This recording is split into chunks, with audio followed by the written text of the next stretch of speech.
All right, welcome back to the channel. It's your boy Fanon, and in this video, we're going to talk about what your Dani's Ugas trainer had to say about Terence Crawford and his next selection of opponents and not fighting Errol Spence Jr. And this is from a guy that predicted that Terence Crawford would beat Errol Spence Jr. And it is something that he says is reflects in the history of Terence Crawford in his career. Let's talk about that in this video.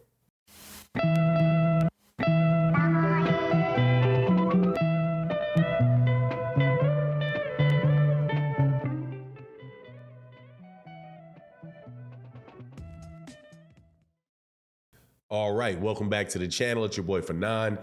In this video, we're going to be in the 147-pound division. Ismael Salas, who is the trainer of your Dani's Ugas and also the trainer of many other Cuban fighters, top level guy in the sport of boxing, was asked about the Errol Spence Jr. Terence Crawford fight falling through, and he had some pretty stern words about what was going on with Terence Crawford and that fight. Now, before I get into it, let me welcome you back to the channel. If you're new to the channel, please accept my invitation to hit that subscribe button, hit the bell icon so you can be notified of when we release more videos, which we do pretty much on a daily basis. And if you are a longtime subscriber and supporter, thank you so much for your continued support. It really, really does make a big difference. This video is going to go out to Quincy Carter, longtime subscriber. Haven't seen you in a while. We had a little bit of disagreement, but thank you for your support in the past, in the super chat and the cash apps and all that good stuff. All right, so let's get into this, man. Errol Spence Jr. and Terence Crawford are not going to fight. I did several live streams, several videos over the course of the week, being very, clear about what I thought about what was going on with that particular situation. There are a lot of people that, of course, who are Terence Crawford fans that believe that my perspective is being biased and this, that, and the other thing. However, from my perspective, it is what it is. I'm calling it like I see it. I'm definitely a fan of Errol Spence Jr. I was a fan of Terence Crawford as well. But the way that things played out are the way that they played out.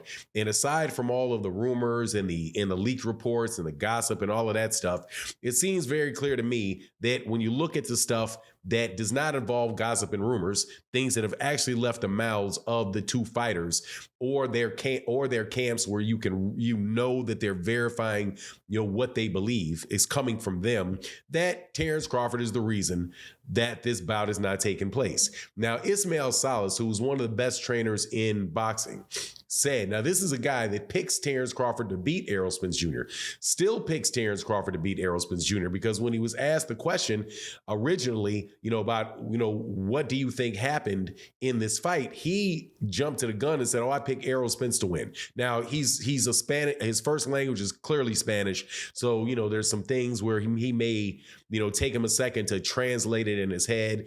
But once he translated in his head, the guy asked the question again. He said, oh, well, the thing about Errol Spence Jr. is that I really, really like about Errol Spence is Errol Spence Jr. will fight anybody. And it doesn't matter. He always fights top level guys. That's not the situation with Terence Crawford. Terence Crawford is always fighting guys that he knows that he can beat. And he said that's the difference between the two of them. So if you look at Terence Crawford's career, you see that.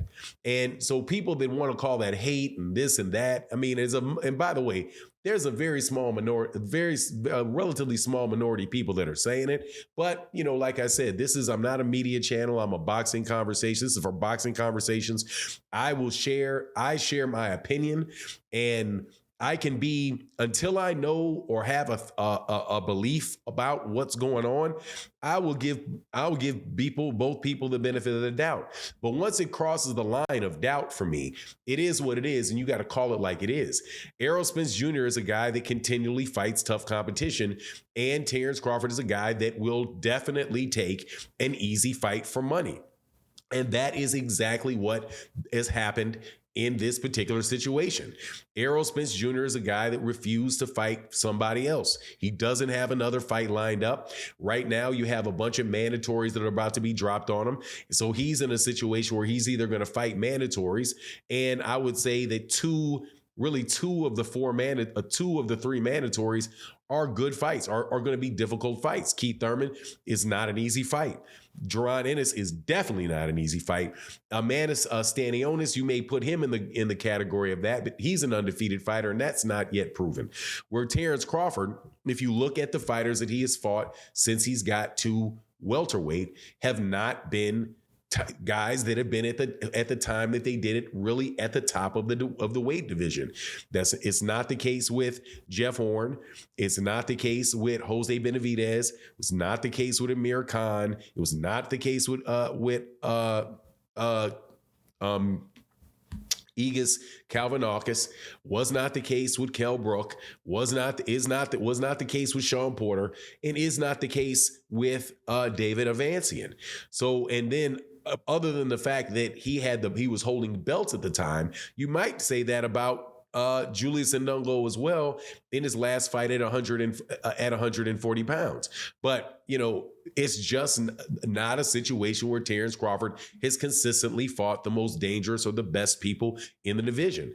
And in this particular instance, he had an opportunity to do it, where this was similar to, like, say, back when he was at 135 pounds before a lot of people knew him, and he was campaigning at the weight class at the same time that Adrian Bronner was campaigning at the weight class, and a lot of people thought that Adrian Bronner was the best guy in that division. Now, clearly, Terence Crawford didn't have an opportunity to fight Adrian Bronner because Adrian Bronner moved up. Not saying that Terence Crawford ducked or avoided Adrian Bronner, because that's not the truth. Adrian Bronner moved up in weight class. I do believe he went from 135. I think he went all the way to 147, right? But whatever the case is, this is similar to that situation where you would have had a guy that was, in that weight class where everybody's like, no, this is the best guy in the division, or these two guys are the best guys in the division, him have an opportunity to fight him. In the case at 140, Bud didn't have that opportunity either, because the guy that I would have said was similar to that situation at 140 was Danny Garcia. And again, not Terence Crawford's fault that Danny Garcia moved up in weight. I think he originally started fighting at a catch weight before he went to 147, and then Terence Crawford moved into the 140-pound division. But it is what it is. That bout didn't happen. But what I'm saying is that this is like this one. Here is one you really absolutely positively had an opportunity to do it. And Terence Crawford was very cavalier about it.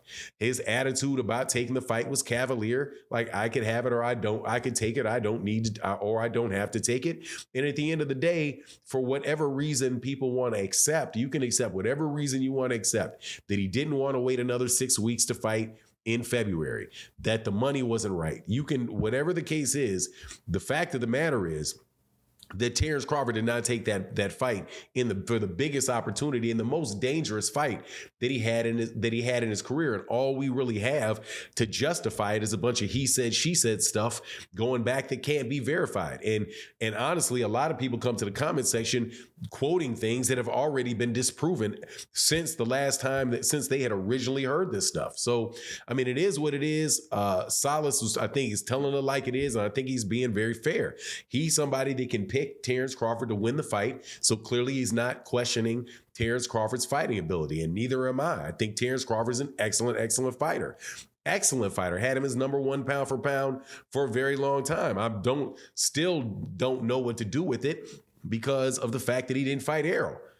So when you walk away from a fight, it just makes me wonder whether or not you're somebody that really wants to prove it, or if you think that you're already in the Hall of Fame. Maybe there's something that other people don't know, like how you're the same age as Vasily Lomachenko, and Vasily Lomachenko just jumped up in there with Jermaine Ortiz and got old all of a sudden. Maybe that's the situation. Don't know. But anyway, thought I would share that with you. You let me know what you think in the comment section. And with that, I'm out. Peace.